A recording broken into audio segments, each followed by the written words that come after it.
Mike Cernovich, and I'm going to replay the verdict here on air. Turn him off because he's depressing. Right. Okay, so I'm hoping that the description. Let's see now. So I've been busy for the last few hours designing and tweaking this latest drive segment, and it's available to download as an STL file on my donate page. Actually, I need to update my website. I mean, I've got to pay renewal fees on it soon because it's going to run out, so it might go offline temporarily in December if I don't remember. So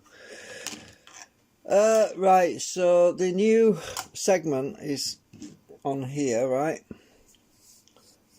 So I printed number 9. Well, we jumped basically from number 4, from number 5 to number 9. The reason for that is I actually thought, well, it seems appropriate because I made a big switch on the the orientation of the magnets were the other way, and I flipped it. Instead of going a few millimeters, I thought, well, it's appropriate. And also I checked my files, the files that I've been doing, and I've actually got 9 of them. So some of them I didn't print out, you see.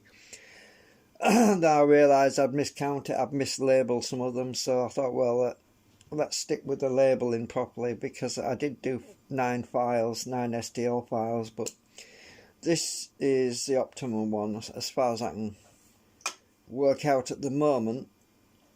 So I've just I put this rule on the back to stop it from twisting, so that it keeps it in a straight line a bit better.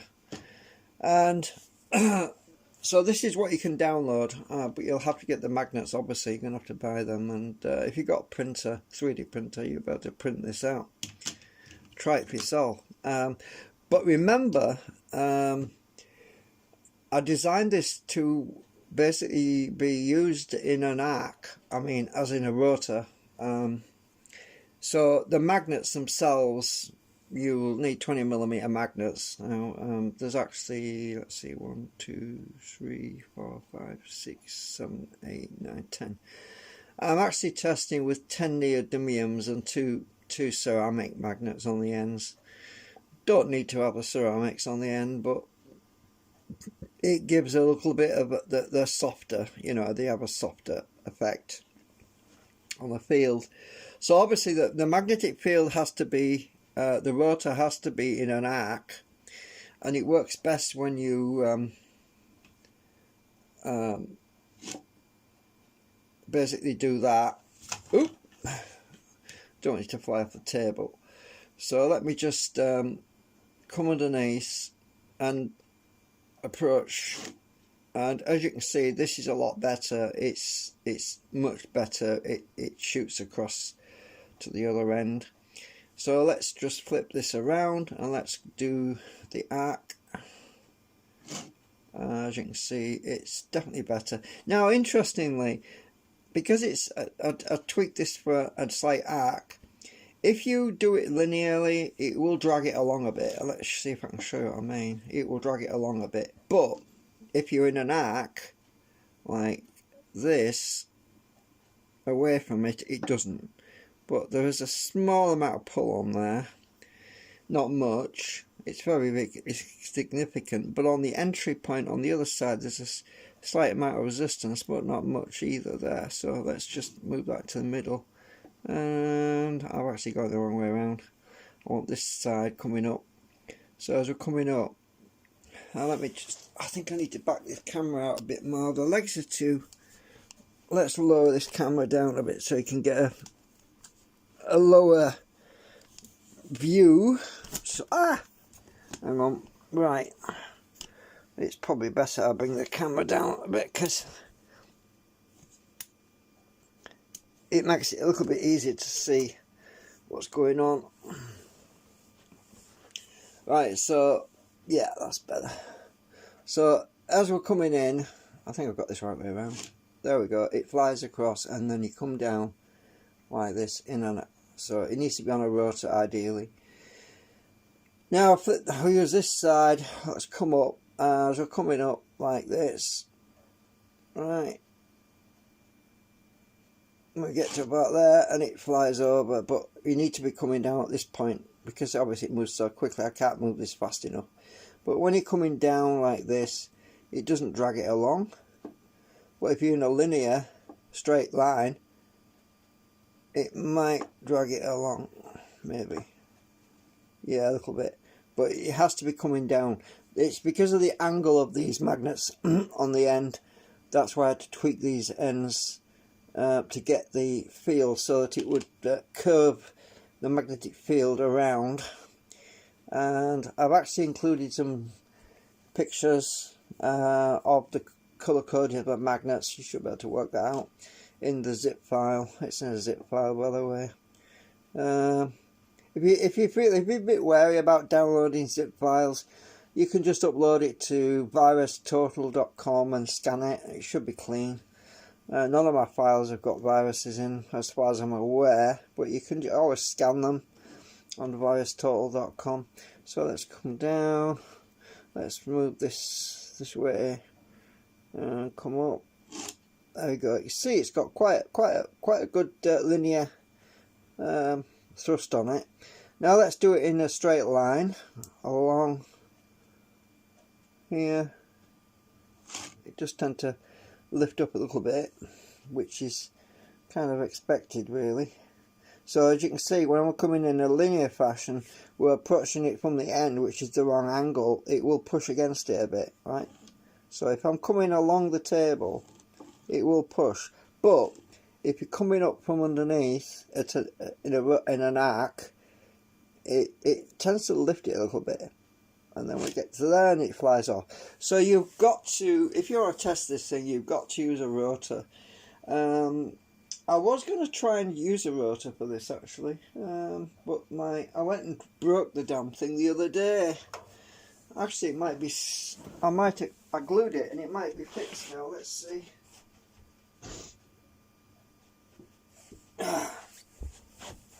I'll see if I can test it on a rotor. I don't know if it's going to work, but let me just back my camera out again. I need to lift this back up because right, so if I put this thing where's my blue tack gone? Oh, it's holding the ruler on, isn't it? I've got to take my blue tack off this thing now. So I haven't tried this yet. I have not tried it, so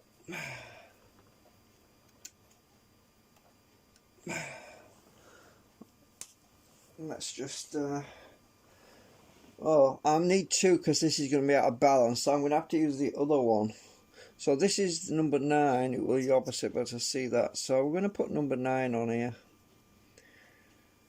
first. I'm going to have to put number 8 on as well, because even though it's not as good as number 9, but it'll still work, hopefully. We'll find out in a minute. This thing could fall and break again, because I broke it the other day and I had to try and fix it. I had to glue it back on. Let's just see if it, yeah, basically a turntable thing. Don't know if it's gonna work with this though, because the problem. Oh, actually, what I need to do is mount this that way. I've got it orientated wrong. As I said, this is meant to be a stator, by the way. This is supposed to be on the stator. That's the point. Yeah, actually, I have an idea. Let me see if I can stick the magnets on the rotor. That would probably work better. Right.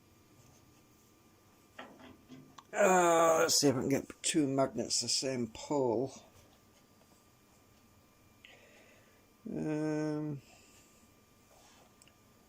Right, so if I stick them magnets on here, we should be able to see if this works.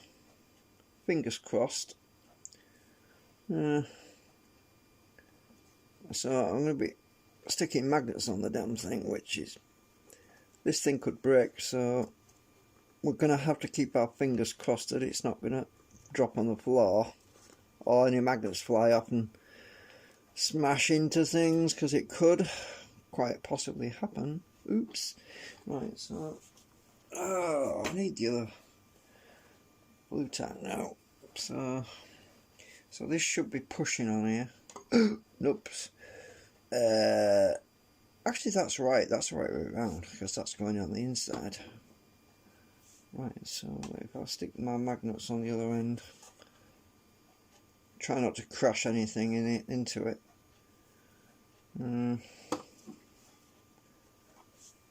It's a bit awkward doing this, because this little turntable thingamajig is floppy and it's bendy and it's got a mind of its own.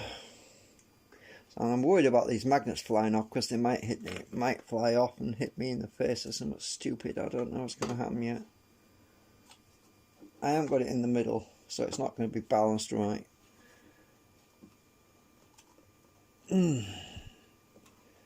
Right, okay. Right, I don't know if this will work, but let's find out. So, is it going to work? I just don't know. Is it meant to be this way around?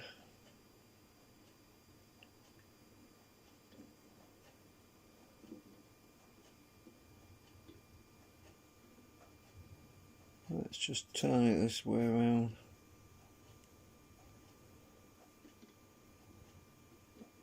If my arc isn't right, it's not going to work, but we need to get the right arc, really. It's not far off though, is it? I mean, it's not cogging as badly as the other ones, the other designs did. We can definitely see it's got some potential.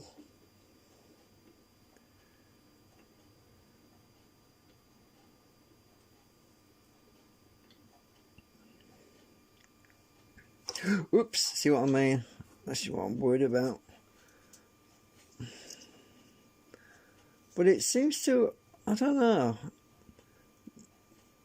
Let's see. You see my... Let's try the other one, just out of curiosity. Because number 8 is slightly different. So let's try number 8. I think I've got this upside down. Let's just try number 8.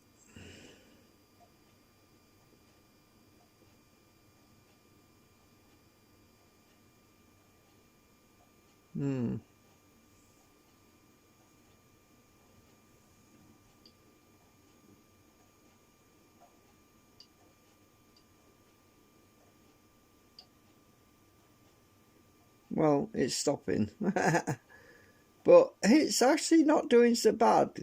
In previous tests where I've done this, it probably hasn't even made a revolution and kept going. It stopped almost straight away, but this does seem to want to keep going, which is hopeful. So that's number 8, but I've taken a magnet out of here because I went out of magnets. Well, I could probably pinch them out of something else I built, and I'm just trying to remember what I could pinch them out of without. Yeah, I've got some balanced rotors, but I don't want to take them out of them because it would throw the balance out. Let's just it's all about getting the angles right as well.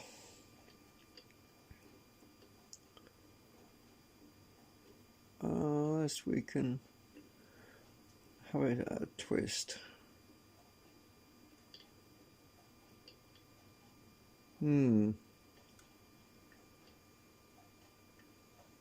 It almost wants to keep going because it's really pushing away at that side, which is good.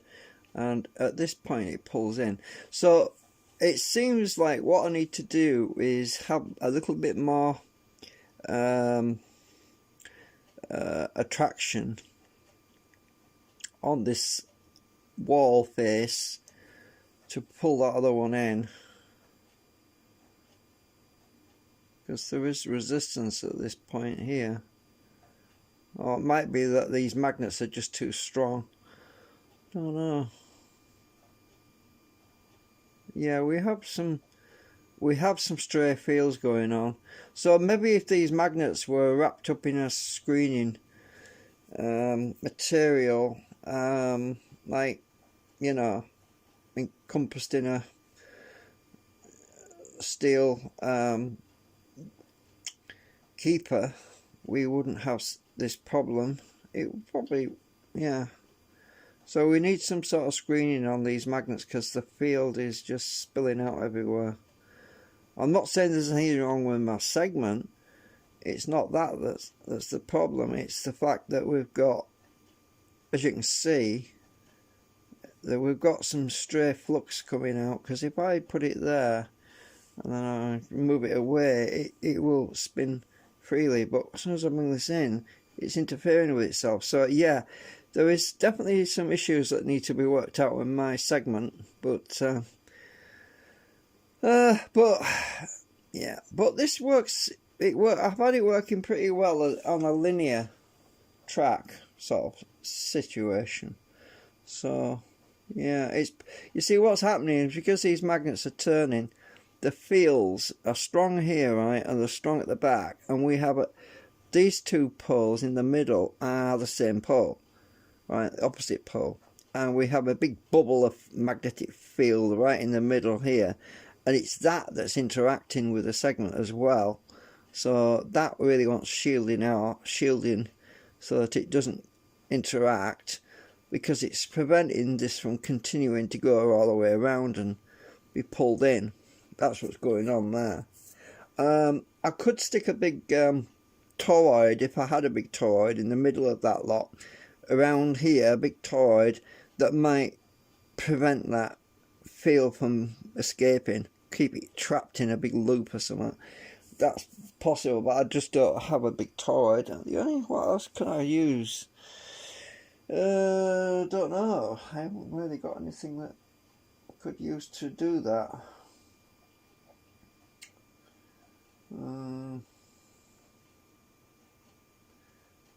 Anyway, this thing couldn't take a lot of weight. This thing's it's literally balanced on a tiny central axis thingamajig, and it's that is pretty interesting though. We get quite a good kick out of there when it gets into this point here. It really does move, but I can't take it too close because it sticks to the end a bit. So I thought you'd be interested in seeing it. But as I say, you can download the SDL. You can download the SDL for this to play around with, and you can have a go yourself if you've got the magnets. Right, so we'll see you later. Thanks for watching.